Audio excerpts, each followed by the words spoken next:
Welcome to percentages. When we initially learned percentages in school, we learned to set up a problem part over whole equals percent over 100, and then cross multiply. While this method always works, it's not how people who do math in their head do them. They use the 10% method. In the 10% method, we take 10% of the whole, which is just moving the decimal, and build what you need from that. Multiplying by 2 gives you 20%. Cutting in half gives you 5%. Moving the decimal again gives you 1%. We can build any value from those numbers. Let's look at an example. Evelyn is shopping and sees the $60 sweater 35% off. What's the sale price? If we use the standard method, we have to multiply 60 times 0.35. Now I can multiply 35 times 6 in my head. That isn't the fastest, easiest way to do it. Let's look at how we can solve this using 10%. We can determine 10% of 60 and use that to build up to 35. 10% of 60 is 6, so 30% is $18, and 5% is $3. 35% is 30% plus 5%, so 35% is 18 plus 3, or $21. The discount is $21, so the sale price is 60 minus 21 is $39. So with the 10% method, you never have to use a calculator to figure out tip again. Consider if your bill was $38. Let's say you want to know what 15%, 18%, and 20% is. 10% is $3.80, so 5% would be half of that, or $1.90. 20% would be twice that, or $7.60. Now we have all we need. We already have 20%, so let's look at how we get 15% and 18%. 15% is just adding the 10% and the 5%. $3.80 plus $1.90 is $5.70. So 15% is $5.70. 18% is taking 10% of 20% to get 2% and subtracting that from 20%. 760 minus 76 cents is $6.84. Just a note, I used that subtracting technique again, so I could do the subtraction in my head. I reduced the 76 cents by 60 cents in the 760, and then subtracted the remaining 16 cents from $7. Now it's your turn. Stop the video and figure out a 15, 18, and 20% tip for a meal costing $52.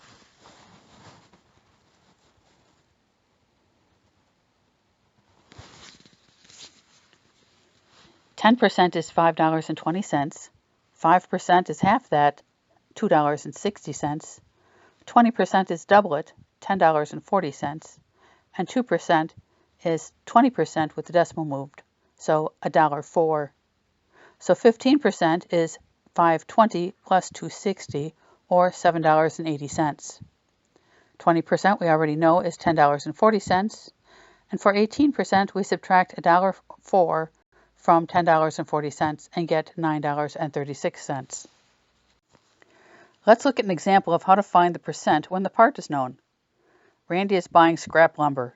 He pays $36 for a truckload rather than $90 for good lumber. What discount did he get for buying scrap? 10% of 90 is $9.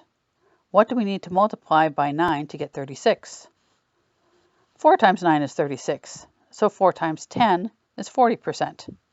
He paid 40%, which means he got a 60% discount. This isn't as easy, but can still be done much of the time.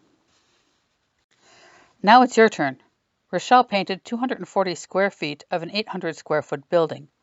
What percentage of the building did she paint? Stop the video and do the problem.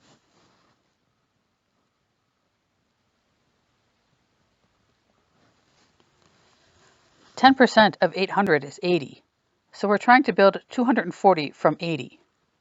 3 times 8 is 24, so 3 times 80 is 240, and 3 times 10 is 30. She painted 30%. The numbers don't always come out so nice. Let's look at what to do when they don't. Maurice made a down payment on a house. The house costs $190,000. and he paid $43,700. What percentage did his down payment cover? Okay, the setup looks like this.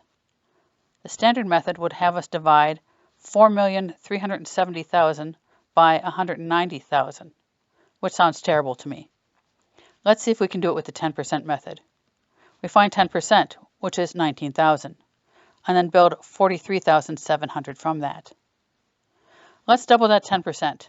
20% is 38,000. Much closer, but we're still off by 5,700. 5,700 is less than half of 19,000. So let's look at 1% increments. 1% is 1,900. 2% is 3,800. We can tell by looking that it's more than 2%. So we add the 1 and the 2 together to find 5,700 is 3%. So Maurice paid 23% down. Now let's look at finding the whole. In general, we can use the 10% method to find the part all of the time and the percent much of the time. Finding the whole is much harder unless the percent given is an easy number, such as a factor of 5 or 10. Then we multiply or divide to get 100%. For example, if $35 is 40%, we can multiply by 2 to get $70 is 80%. And then to get the last 20%, we cut 35 in half to get $17.50. $17.50 and $70 is $87.50. So if $35 is 40%, then the whole is $87.50. Let's say we know $21 is 60%. How much is the whole? We need 40% to get the whole. 20% is easy to get. We can do it by dividing by 3. So we divide 21 by 3 to get 7, which is 20%. If 7 is 20%, 14 is 40%. And 21 plus 14 is 35, and that's 100%. Another option is to convert the percent to a fraction, invert, and multiply. For example, 60% is 3/5. So we can divide 21 by 3 to get 1/5 equals 7, and then multiply by 5 to get 35. This requires familiarity with fractions, though. Now it's your turn. If we buy a jacket at 25% off and pay $42, how much did the jacket cost before it went on sale? Pause the video and do the problem.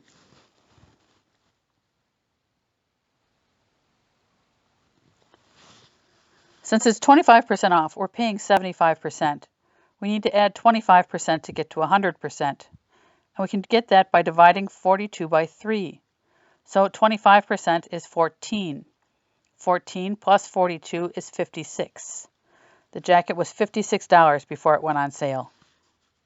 The 10% method can also be used in geometry when we're dealing with circles, and the need to multiply by pi is problematic. Multiplying by the 3 is no problem, but the 0.14 causes issues. However, 0.14 is 14%, which is 10% plus 5% minus 1%, all numbers that are easy to get. Let's look at an example. Say we have a circle with a radius of 20. What's the circumference? Circumference is 2 pi r, so 40 times pi. 3 times 40 is 120. Now let's look at the 0.14 part. 10% is 4, 5% is 2, and 1% is 0.4. So 14% is 4 plus 2 is 6, minus 0.4 is 5.6. So the circumference is 125.6. Let's look at another example. Mike is retiling a round pool with the diameter of 10 feet. How many square feet of the tile does he need? The area of the pool will be pi r squared. The radius is half of the diameter, so r equals 5, and r squared is 25. 3 times 25 is 75. 10% of 25 is 2.5. 5 is 1 1/4, and 1 is 1/4. So 14% is 2.5 plus 1 1/4 minus 1/4 is 3.5. Add that to the 75 and we get the area of 78.5 square feet. Now it's your turn. A personal pizza has a radius of 4 inches. What's its circumference? Pause the video and do the problem.